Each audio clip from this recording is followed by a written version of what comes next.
1. At the beginning of COVID, there were two of us, me and an older woman, Barda for reference purposes, who worked night audit. Originally she did 5 days and I did her 2 days off. Then, just before COVID, it became she did 4 days and I did 3 days. And well, fast forward to early June, she quit. As in, she texted the person working PM that she wouldn't be back. I became the main night audit associate, as if I wasn't already fixing everyone's crap. After Barda quit, our general manager covered a day or two off for me until our owners sent over an employee from another hotel, one of their locations, George Washington for reference purposes. Well, George Washington was fine for maybe 4 shifts, so 2 weeks-ish. Then she started with the, "I'm only going to work there if the owner tells me to," and "They're our building, always calling me to work." That second statement was due to the fact that I texted her one night while I was feeling like total garbage, feminine issues, not COVID, and asked if there was any way she could come help me out. But if not, if she already worked PM at her original building, that's fine, I just wanted to ask. She didn't reply. She messaged our owner and complained instead. So after that, she never worked for our building again. Again, our general manager has to step in and cover my days off. Well, then she hires a new girl, Silva. She gave me Silva to train. Well, day one, I already knew Silva was cocky. She had that "I'm better than you" personality. On her first day, she told a guest, "Yeah, I'll be working full-time," and she turns to me, "Well, I don't know what she'll be doing." A guest. Which of course was inaccurate because I was never getting taken off of full-time. She also enjoyed turning on our lobby TV, which has been off to detract from people hanging out in our small sitting area. While turning on the TV is whatever, she would turn it on to shows like Adult Swim. She even said, as she turned it on one day, "Look, now we can pretend to be productive at our front desk and still watch TV." Or "You can be productive at our front desk." Calm, pleasant thoughts. Mustn't kill anyone. Calm, pleasant thoughts.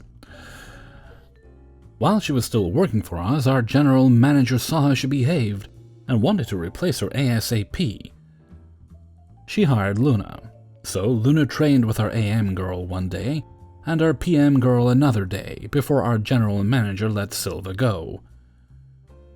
Silva was incredibly rude about it too, so then Luna, on her 3rd day of work, came to train with me. She was great her first day.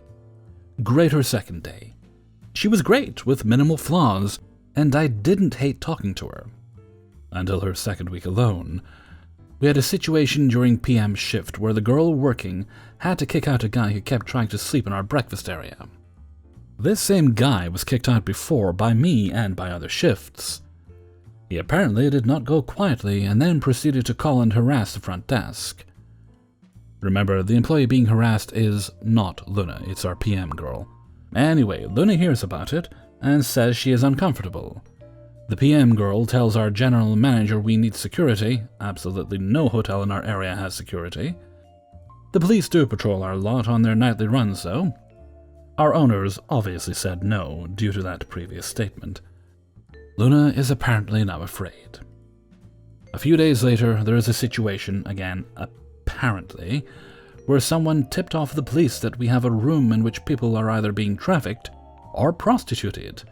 I vote the second, but who knows really. The guest caused no problems, but that night the police came and for some reason she got scared. She turned in her 2-week notice the next day. Her 2 weeks was supposed to be at the end of her work week next week. Instead, she texted, our general manager this afternoon and said she would not be coming back and that she had been thinking about it all weekend. Knowing today was supposed to be my Friday. Knowing there is no one else to work night audit except for me and the general manager, who has interviews and payroll next week.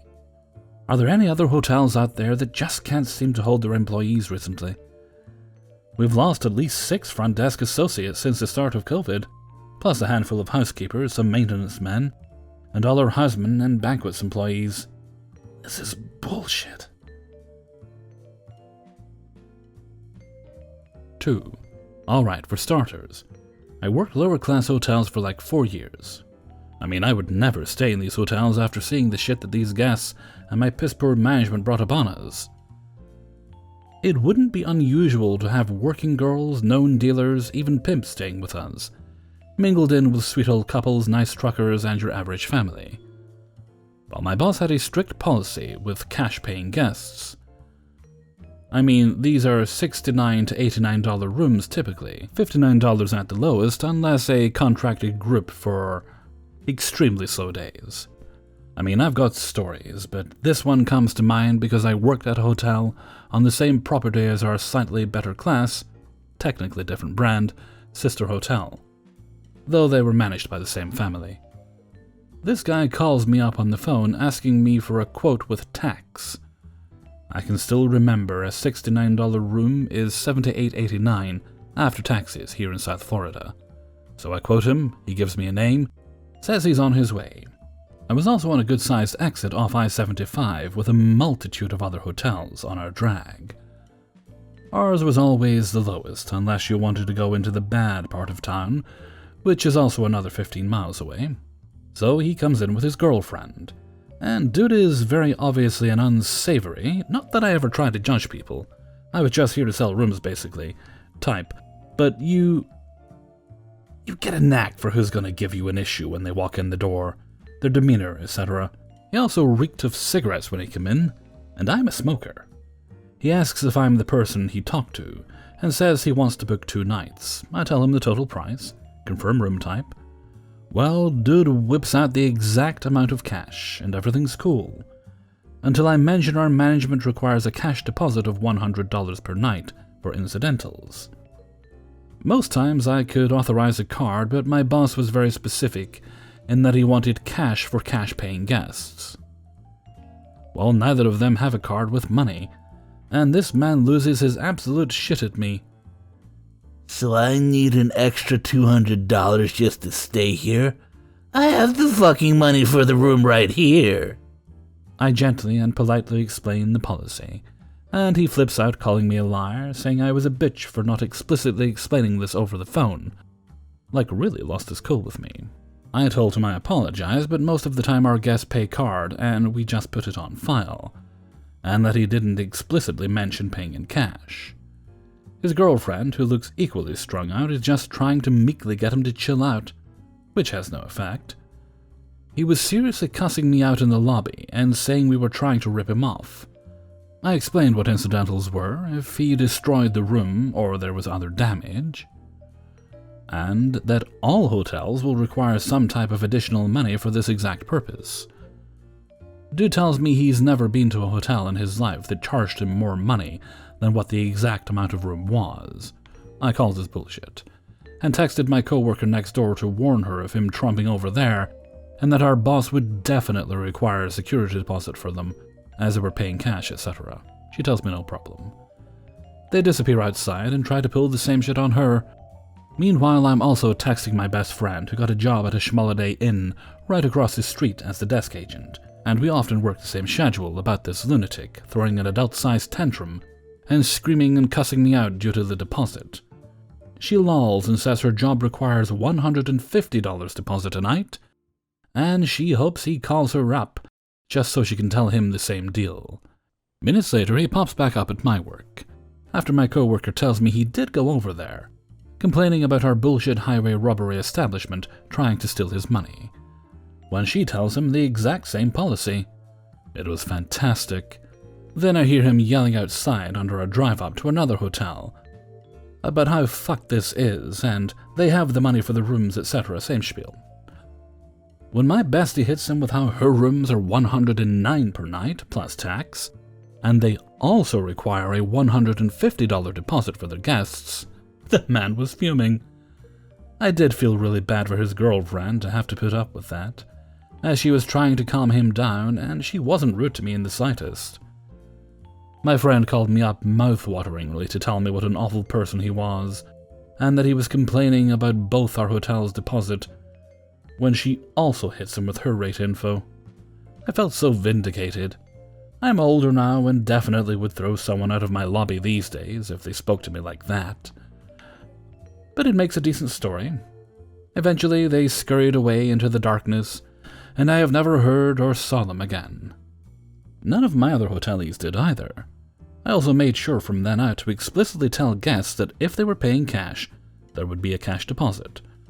I would even have bent the rules for this dude, and taken our used-to-be $75 deposit, but he was such a jackass I dug my heels in. Oh, I also, before I forget, the man had called up someone, his mother I think, and asked if he could put the card on file to avoid a deposit, and so would pay for the room. I said yes, and he immediately started reciting numbers to me while on the phone. I play along with him as I'm so pissed and enter the numbers. He thinks he's getting his way, smug AF. Until I enter the credit card details in my system and sweetly mention, "Okay, now I will need a credit card authorization form, faxed to us of course." He went ballistic. Okay, that was kind of a dick move, but screw you, dude. And he starts screaming about why we need a credit card authorization, and I had to explain to this man how fraud works, and that I either need the person whose names are on the card to come here and show their ID, or else need a fax for a credit card authorization, also with card and ID, for security purposes. As how do I know whose card this really is? Oh, it was beautiful to watch the meltdown. 3. So this night, things had been kinda calm.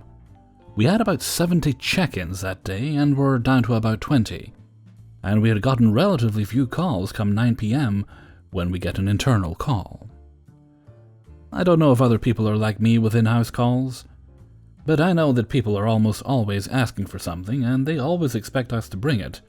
No porters, just the two of us at the front desk in one of the two buildings. And so they aren't my favorite.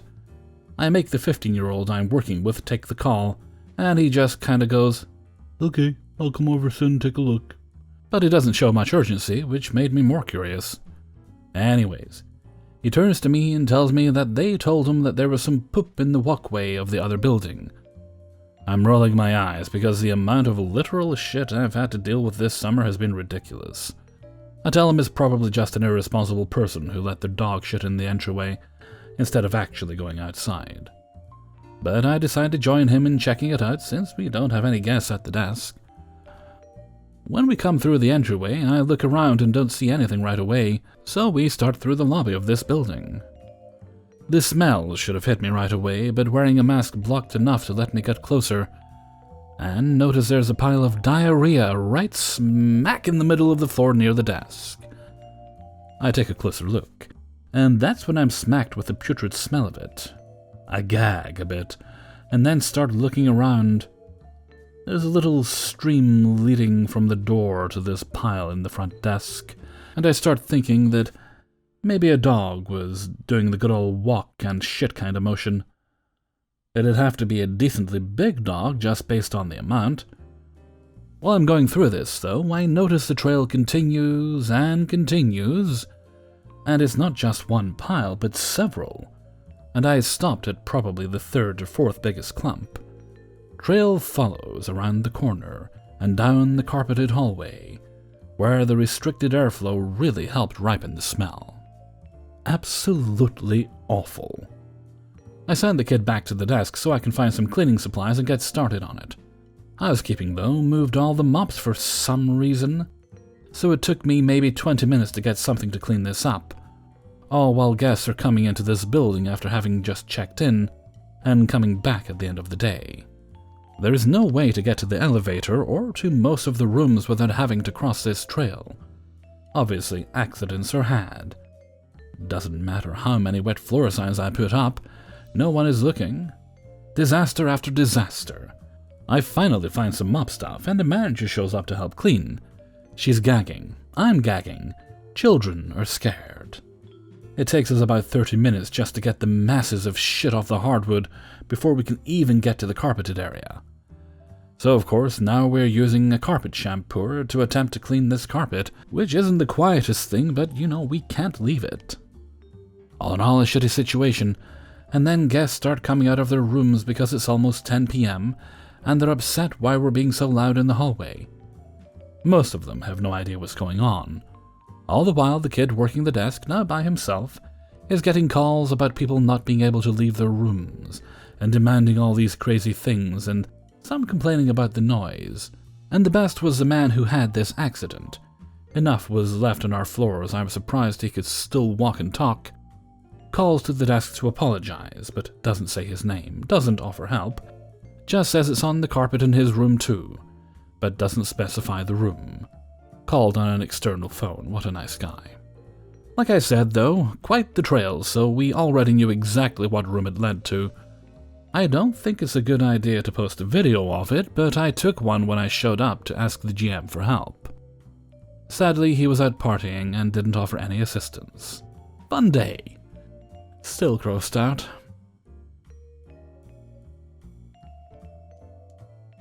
4.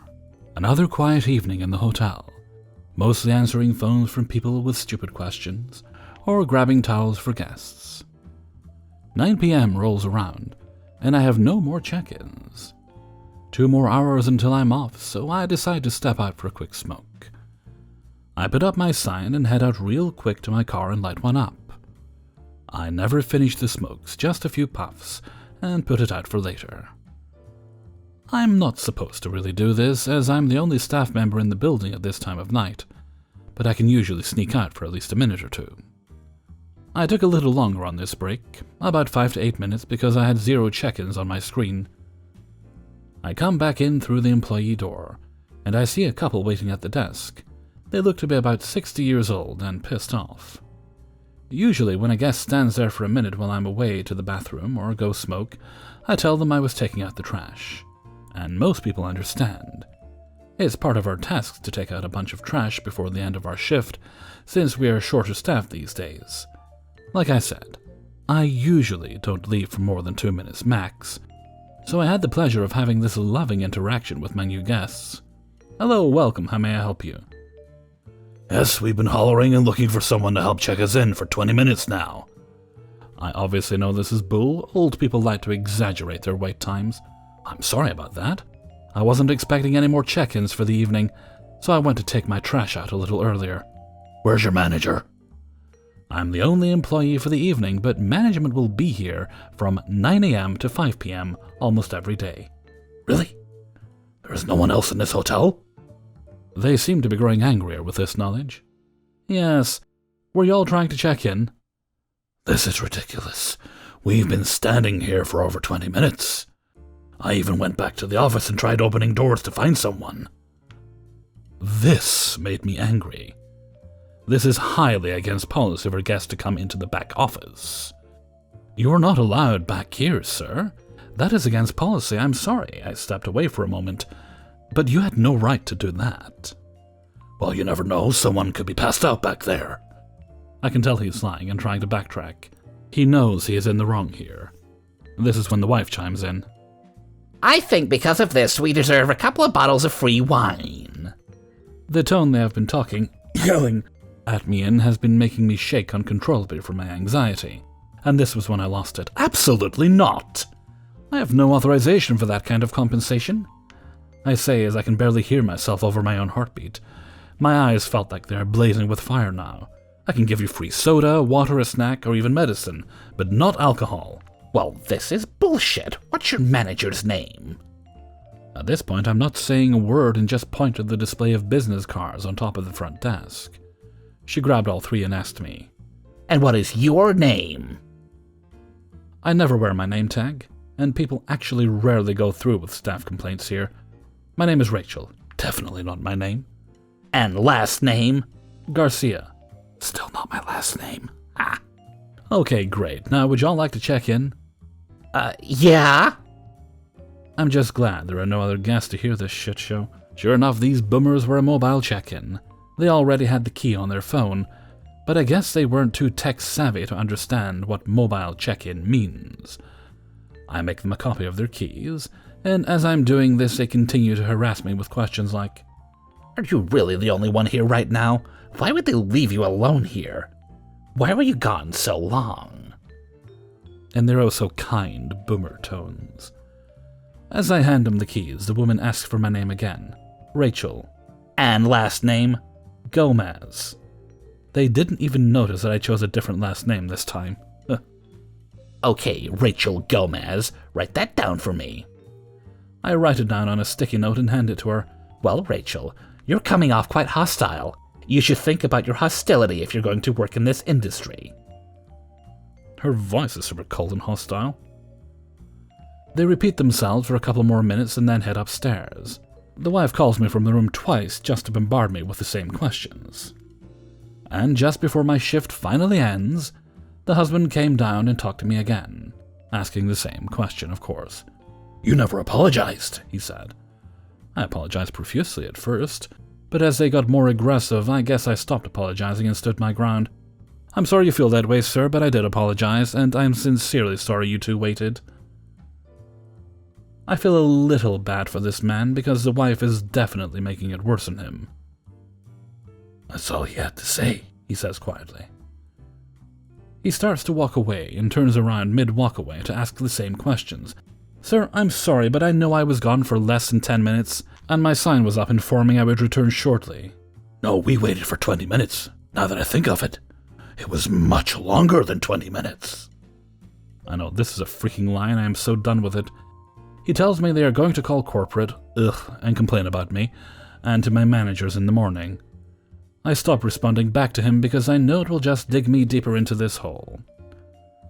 After he finally leaves me alone, I go into the back and cry for a little bit. My anxiety is through the roof, and I'm actually scared I'm going to get fired over this. I go back and check the security footage and time myself the moment I leave the desk and the moment I return. I was gone for 6 minutes 38 seconds. They waited for about 4.5 minutes, I'm not kidding. Part of me didn't want to show up to work the next day and just quit before they fire me, but I came back the next day. The couple had checked out. No complaints were made to management, not even to the other front desk associates. Just as I thought, they didn't go through with it. And we don't really have a corporate number since we are a franchise. It never gets guests anywhere when they call to complain. I haven't had people treat me with such hostility since working fast food a few years ago. I know I should not have stepped out, but holy shit, boomers need to chill out. 5.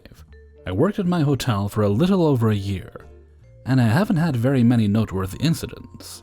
I'm the night clerk, so I'm there from around 10 p.m. to 6 a.m. Therefore, I get to deal with some of the more interesting guests. By interesting, I mean drunk, smelly, grumpy, tired, etc. people who I try to get away from my desk as quickly as possible. At night, we only use this little window to conduct business since we lock the inner door and I don't allow guests to come up to the desk. Since the pandemic happened, we use the window at all times. I have never been more grateful for that window before the night of the incident. It happened about a month ago on a Friday night. This is my busiest night aside from Saturdays, since people in the area like to go out and do whatever they do. It's also when I get the most drunk or otherwise intoxicated people coming up to the window. Around 2 a.m., a guy comes in who I had rented a room to once before. He hadn't caused any trouble, so there were no issues with me allowing him to do so again. He seemed a little wobbly, but I have very little experience with what a drunk person is like, other than those that I have seen at this job. So I thought he was okay. I will also notice that he immediately asked if he could come in to use the restroom. I have strict instructions not to let anyone into the lobby area at night, so I kindly told him I couldn't and simply tried to hurry through his check-in assuming he had to pee badly. As I'm sure you all do, I have specific questions that I have to ask walk-in guests, such as how many people will be staying in the room. He says, "That's only 2, man. You already know what's up. I'm here to fuck." He tried to fist bump me through the window. In retrospect, this was a telltale sign that he was absolutely shattered. He'd been much less transparent the other time I rented him a room. I just awkwardly laughed and finished everything up. At this point, I'm used to people saying stuff like that at the window, though. I gave him his key, which had a little sticky note on it with his room number, verbally explained where the room was, and told him to have a nice night. Little did I know, he would eventually ruin mine. Between the hours of 2 a.m. and 4 a.m., this guy comes back to the window no less than 5 or 6 times. His first visit was 5 minutes after he checked in. He had lost his key. I have no idea how he had. I made him another one, added a sticky note with the room number, and sent him on his way again. He nearly fell over a railing on the way in, which is when I realized he was actually quite drunk. Next visit is about 20 minutes later. He asks what his room number was and says his key didn't work, so I reprogrammed the key, told him his room number, and gave directions. I noticed he was kinda holding his butt when he walked out. I realized he hadn't gotten into his room and he actually had to poop instead of pee. I felt terrible, but I literally couldn't let this stranger into the lobby to take a dump. I was sure this time he'd get into his room and I wouldn't see him anymore. Wrong. The next time he came back was while I was checking in another guest at 3 a.m. He and the other guest were both maskless, and had no way to stay socially distanced in the little area the window is. The other person stepped back as much as they could, and Mr. Drunk Guy puts his key in the little divot under the window. Same situation as last time. Key supposedly doesn't work, and he somehow can't remember the room number I've told him multiple times. Our hotel isn't very large, so navigation is insanely simple. At this point, I'm very frustrated. I tell him that his key works fine as long as he's at the right door. He said something about stairs, but his room was on the ground floor, which led me to believe he'd been at the wrong room. He also thought I'd said a different number that was totally different from his room number. I gave him his key and sent him away again before apologizing to the other guest. During these multiple visits, I began to smell a very foul odor after the 3rd or 4th time. I thought he just smelled badly, or perhaps it was his breath coming through the slot in the window. God, I wish that's all it had been. Later that morning, about an hour and a half before I got off, someone else came to check in. I have a little block to cover the hole in the window when no one is there. When I removed it to speak to the guest, the smell was still there. Then the guest tells me there looks to be a pile of manure in the middle of the walkway, and that someone had walked it in and tracked it inside the building. I was horrified. Completely embarrassed, utterly disgusted. I immediately knew exactly what must have happened. When I'm sitting down behind the desk, I can't see what's happening outside. Plus it's dark and I'm under bright lights, so I can't see outside much anyway. But I knew what had transpired. Mr. Drunk Guy had squatted in the middle of our walkway, just a few feet away from the office entrance, and taken a shit, then walked through it during his repeated visits. Since I don't get paid to clean shit off the sidewalk, and also don't have the supplies to do so, I had to call and wake my managers up, who thankfully live in the hotel, and let them come take care of it before other guests came up. According to my managers, the guy didn't come to pick up his deposit later in the day, and had left his soiled underwear and trash in his room, so this confirmed that he had done it. I was traumatized and never want to see that guy again. They didn't say he was banned, even though I suggested it, but if I ever see him while I'm on duty, then he will be promptly turned away, whether he's sober or not. Hey everybody, Hellfreezer here, and thank you very much for listening to Coahw, number 49. And thank you very much to everybody who allowed me to use their stories in this video. And thank you very much to the chat and all the new faces I saw in chat tonight for keeping me company while I was recording. It's always nice to have people to chit-chat in between stories with. Okay, when am I putting this up? I think this is going up on Thursday. Well, hopefully I'm done with work by Thursday. What date is it this week? Let me think. Right, yeah, this week, then next week is Glitch, so that's fine. Yep, that'll be okay. Right, so I'm going to keep the rest of the outro short because I've got oodles of work to do. It's a bit early in the morning for me. I haven't been to bed yet. My sleeping schedule's a bit messed up again. I did have it mostly sorted out, but now it's I'll fix it eventually. As long as I'm sleeping properly, as long as I'm resting enough is what matters. It doesn't really matter when I'm doing it, I suppose. Okay, and with that, I'm going to head off for now.